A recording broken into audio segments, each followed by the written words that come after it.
Yeah, I've loved our kids' attention to the game plan, to preparing. Thought it was one of our better weeks. Don't know that that means anything in regards to the performance against BYU. It's a tall task for us, but I do I'm thankful and think our kids are doing everything that they're asked to do to prepare for it. So excited that we get to host a game like this of this importance. Against a quality opponent like BYU, and just got word, I think, that this is the first official sellout in school history. So I like doing things that are first, as you know, and so we can add that one to the list. But it's exciting. It'll be an exciting weekend on the mountain, and hopefully, we can make enough plays to have a chance there in the fourth quarter. You mentioned quite a bit this year about the inconsistencies on offense. Through practice this week and getting, I guess, the base packaging, do you feel more confident that you can be consistent on offense this week? I mean, that's your hope. You take pride in being able to. I've never had struggles on offense really quite like this, and obviously, you can't control the injuries, and we're not excuse makers. But in some kids, it comes natural too, and some it doesn't, and some it takes a little more work. And we've worked extremely hard this week to make sure our kids that we're going to play understand the plan. But you're going to have to go out and you've got to make the right reads, and then you've got to execute it. But I'm confident that we've prepared well and we have a good plan. And we got to. But these guys are college quarterbacks, and they've got to make the throws when they're there, and they got to make good decisions that take care of the ball. And that's if we do those two things, hopefully we'll have a chance. If we don't, it'll be really a tall hill to climb.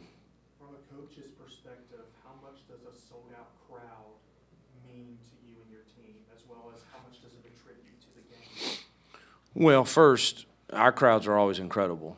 So I would say that arguably we, group of 5 schools, I just don't think there's many that have a better home atmosphere than we do with our fans and our incredible students and band and everyone else that our home crowds have been really, really good. So I don't want to, just because this one's a sellout, doesn't I think it's good every week. But obviously, doing something that's the first in school history means we're doing something right as a program, and that's exciting. You brought it up with your players this week that this is the biggest home game in school history. Some coaches tend to shy away from that. Others like to embrace it. Why is it important for you guys to embrace that reality? I'm a realist. I call things the way I see them, and I think that's just the way I want to live. I think it's a big game, and to say anything to my kids, I think they would think that I've changed and been and become all of a sudden something that I'm not. And I always tell them on Mondays exactly what I think about the previous game and the upcoming game, and that's what I think about this one. It doesn't mean it means anything more.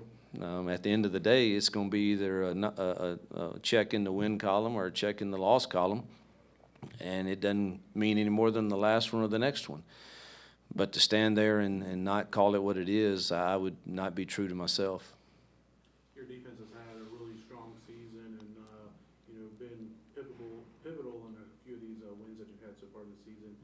But is this BYU offense maybe the best offense or close to what Wake offered as far as their playmakers? Yeah, I would think it's they have playmakers like Wake. Wake's system is quite different, but nonetheless, they're very, very good at what they do at BYU. You just look at the numbers; they haven't struggled scoring points, and so that's it's going to be a tall challenge for us. And we're a little short at defensive end there, and short at receiver this week. We got some bad news this week on C.J. Yarbrough and Javion Lofton. They'll both be out, so we're even more thin than we were. We will activate C.J. Daniels for this game, just so you know, to play. We were going to redshirt him. We are planning to do that. But obviously, I think it's a good rule that the NCAA put in place for kids to be able to play in 4 games for this kind of scenario when you really get depleted at a position. So you can expect to see him play to try to help us get through this game with some quality depth. Caleb Snead? Snead is iffy. He's just not – he's not all the way there. Will he try? I think so, but hasn't been able to practice since Tuesday. BYU, this is the quarterback, Jaron Hall, being the dual threat that he is. How do you approach dual threat quarterbacks defensively? You got to account for him. You know, you got to account for both his legs and his arm, and that's hard. And he's very talented. It's hard to do. I mean, we had Malik Willis for 2 years, and I think everybody saw that's a hard for anybody to plan for. And I think it's the same for him. So it's I mean, there's times we'll call something leaning toward trying to be sure you stop the run, and then others for the pass. You're not always right. They'll make some plays. We talk about the girth of the offensive line a lot, but how about their height seems to really be, I mean, they're 6'8", you know, almost. Yeah, I've never felt, and we've played a lot of Power Fives, SEC, ACC, but this team, when we went out there my first year, just the length of these guys was crazy. And, you know, it's an issue for sure. And they've got I mean, even their linebackers, you know, there's usually, you know, there's some that have some 6-footers, and these guys are all 6'3", 6'2", 6'4", and length is an issue. Where's the biggest issue? Is that just getting off blocks? Is it leverage? Is it what would be the biggest issue? Well, I mean, for us offensive line-wise, moving them, you know, that's going to be an issue for us. And, you know, then the length comes into play in passing lanes and everything that they have. And then their offensive line obviously can just cover you up some, but they're going to move with us too some in our defensive line. So it's not the first time we've played a team that's bigger than we are. I know you said scheduling philosophy-wise, you want to keep everything regional, moving to Conference USA, but if the opportunity presents itself for a home-and-home with BYU, would that entice you down probably many years down the line? The game itself, yes. The travel to Provo, no. I mean, it's just hard. Travel is hard, guys, on coaches and players, and you know, it's a grind of a season. And if you can keep everything to those 1 and 2 hour-ish flights, it sure is advantageous on your body and on your rest. But I obviously wouldn't turn it down if Ian and our administration thought that was what's best to do. Just not crazy. I love the place out there. I love playing them and all of that. It just I travel. If they could guarantee me 11 a.m. kick, maybe.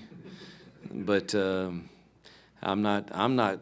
It has nothing to do with BYU. I'm not for anybody. We got to fly over 2 hours to play. I think there's enough teams we can find over this way. You know, Jerry Falwell always talked about being on the level with Notre Dame and BYU, and now this weekend y'all face them here on the mountain. Does that mean anything to y'all as a football team, knowing that you're facing a team that Falwell always wanted to be on the same level with this morning? It does to me. I think it does to our coaches. I hope it does to some of our players. I addressed that Monday with them.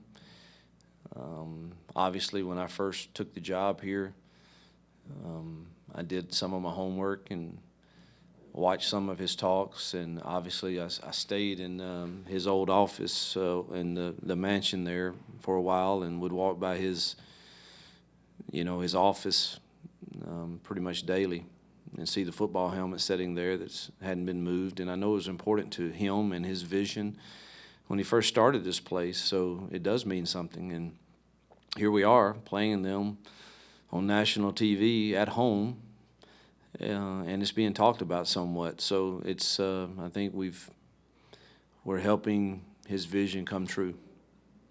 Is Charlie still bugging you to play? Charlie wants to play badly.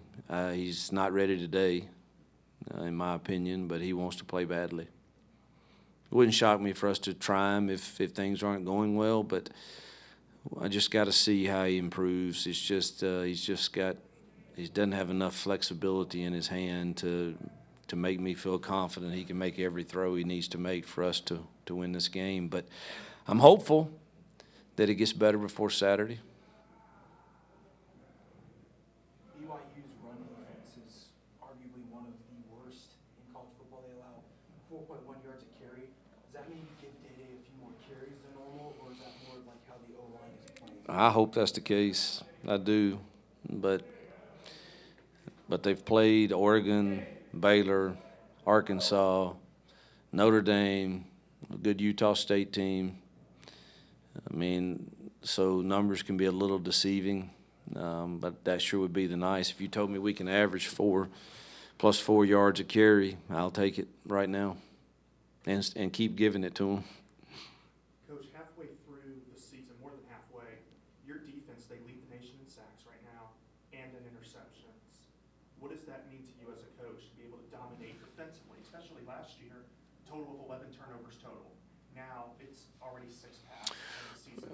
Yeah, I guess when I first came here, you know, I always was known as, not that I really care what anybody says about me anymore, but he's an offensive guy that's going to score a lot of points, but, you know, defensively they're not that great. And that always bothered me because I don't think they really looked at what happened at Arkansas State or my first 3 years at Ole Miss. Now, the last 2, we were bad.